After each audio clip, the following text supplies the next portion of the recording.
Агрессивті заман.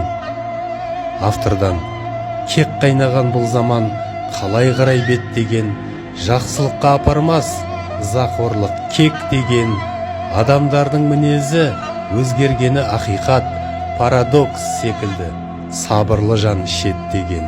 Шовинистер қаптап жүр бүлік салып әлемге, дем алатын сияқты ауа емес кекпенен. Планета дірілдеп қалт-құлт етіп әзер тұр, жүрісінен жаңылып қисаймай тұр еппенен. Қазақстан бейбіт ел, қадіріне жетейік, қандай халық болса да өзегінен теппеген. Айналада көп елде болып жатқан соғыстан босқын болған жандардың көз жастары кеппеген. Сүнікті нарық қой, қымбатшылық қысып тұр, әр итерсең қисайып, бере тартсаң жетпеген. Қанағатпен достасып жүру керек секілді, сабыр елдің қашанда берекесі кетпеген.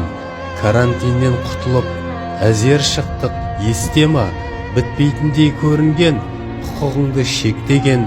Соның бәрі біздерге әсер етпей қоймады, ашуланшақ боп алдық, жан жоқ әсер етпеген.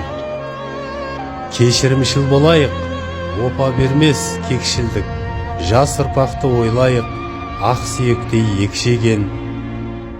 Отанымыз жаңарар, мүмкін бәрі оңалар, той-тойланып әр күні қымыз ішіп ет жеген. Кек қайнаған бұл заман қалай қарай беттеген.